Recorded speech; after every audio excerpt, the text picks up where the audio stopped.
Welcome দর্শক, আজকে আমার নতুন একটা ভিডিওতে আবারও সবাইকে ওয়েলকাম জানাচ্ছি। আজকের আয়োজনে থাকছে বাচ্চাদের জন্য খুব মজাদার একটা সবজি রেসিপি। তো সবজিগুলো আমি এখানে নিয়েছি। প্রথমে নিয়েছি আমি সয়াবিন ভিজিয়ে রেখেছি, এরপরে নিয়েছি মিষ্টি কুমড়ো, তারপর নিয়েছি আলু, এখানে রান্নার আলু নিয়েছি, এরপর নিয়েছি গাজর। আমি এখানে আমার হাতের পাশে যে সবজিগুলো ছিল সেগুলোই নিয়েছি, তোমরা চাইলে তোমাদের পছন্দ অনুযায়ী সবজিগুলো নিতে পারো। এখানে মশলা হিসেবে নিয়েছি পেঁয়াজ কুচি, নিয়েছি দুটো এলাচ, এক টুকরো দারুচিনি, রসুন এবং আদা। এরপর নিয়েছি পালং শাক। পালং শাকে কত প্রচুর পরিমাণে ভিটামিন রয়েছে সেটা নিশ্চয়ই আমাকে বলে দিতে হবে না, আমরা কম বেশি সবাই জানি। তো সবজিগুলো আমি এখন রান্না করব। তার জন্য নিয়েছি একটা কড়া, আর কড়ার মধ্যে দিয়ে দিলাম পরিমাণ মতো রান্নার তেল। তেলটা গরম হয়ে আসলে এখন দিয়ে দিব দুটো তেজপাতা। বেবিদের খাবারেও কিন্তু টেস্ট করতে হবে, তবেই বেবিরা কিন্তু খেতে পছন্দ করবে। তো এখন আমি দিয়ে দিলাম দুটো এলাচ এবং দারুচিনি।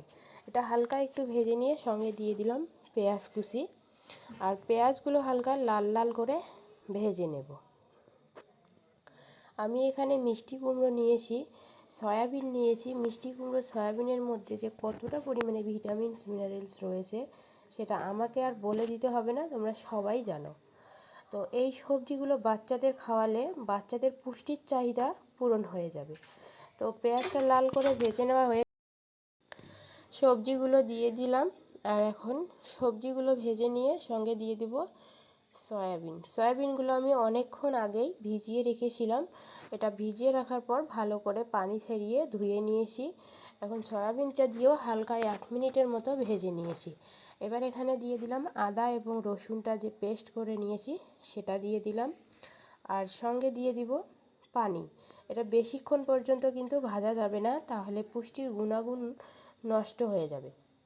তো খাবারগুলো সেদ্ধ হওয়ার জন্য যথাসম্ভব পানির দরকার, আমি ততটাই পানি দিয়ে দিলাম। এখন মশলা হিসেবে দিয়ে দিচ্ছি সামান্য পরিমাণে লবণ। 1 বছরের উপরের বেবিদের ক্ষেত্রে লবণ দিবেন। দিয়ে দিচ্ছি ভাজা জিরের গুঁড়ো, আর দিলাম হলুদ গুঁড়ো। এখন হালকা নাড়াচাড়া করে সবজিগুলোকে ঢেকে রান্না করে নেব। তার আগে একটা কাঁচা লঙ্কা দিয়ে দিচ্ছি। যারা কাঁচা লঙ্কা দিতে চাইছেন না তারা দিবেন না, এটা পুরোপুরি অপশনাল। যাদের বাচ্চা খেতে পারবে না তারা দিবেন না। তবে আমি কাঁচা লঙ্কাটা দিয়েছি এই কারণে যে সবজির মধ্যে কোনো ঝাল হবে না, এবং বাচ্চারা এই কাঁচা লঙ্কা দিলে এরকমভাবে আস্তে আস্তে ঝাল খেতে অভ্যস্ত হবে। তো সবজিগুলো আমি প্রায়টা সেদ্ধ করে নিয়েছি। এই পর্যায়ে দিয়ে দিলাম ধুয়ে রাখা পালং শাক। আমি এখানে আমার হাতের 1 মুঠো পালং শাক নিয়েছি, তোমরা বাড়িয়ে বা কমিয়েও নিতে পারো। শাকটা দিয়ে একটু নাড়ে তারপরে আমি ঢাকনা দিয়ে শাকটাকে সেদ্ধ করব। তো দেখো ঢাকনাটা তুলে দেখছি শাকের মধ্যে অনেকটাই পানি বেরিয়েছে, কিন্তু শাকের যে পানিটা বেরিয়েছে সেই পানিটা দিয়ে আমার সবজি এবং শাকটা 100% সেদ্ধ হবে না। তো সেই কারণে আমি শাকটার মধ্যে আবারও একটু ঢাকনা দিয়ে দিলাম। তো সেদ্ধ হয়নি, তো এখন আমি এক্সট্রা আবার একটু পানি ব্যবহার করছি যেন আমার শাকটা এবং সবজিটা আবার ভালো করে সেদ্ধ হয়। কিন্তু মিষ্টি কুমড়োটা একদম সেদ্ধ হয়ে গলে গেছে, শাকটা এখনও সেদ্ধ হয় নাই, সেই কারণে আবার একটু পানি দিয়ে সবজিগুলো শাকটাকে সেদ্ধ করে নিলাম। এখন এই পর্যায়ে আমি নামিয়ে নিলাম। তো দেখো বাচ্চারা খাওয়ার জন্যে কিন্তু একদম পারফেক্ট হয়েছে। সয়াবিন একটা ওর হাতে দিয়েছি, এবং সয়াবিনের যে ঝোলটা রয়েছে শাক বা গাজর, মিষ্টি কুমড়ো এগুলো দিয়ে ভাত মেখে তাকে আমি খাইয়ে দিচ্ছি। সঙ্গে নিয়েছি একটা ডিম অমলেট।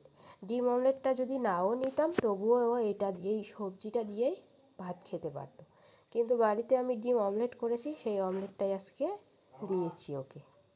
তো বন্ধুরা, আজকের ভিডিও এখানেই শেষ করছি। ভালো থাকবেন, সুস্থ থাকবেন।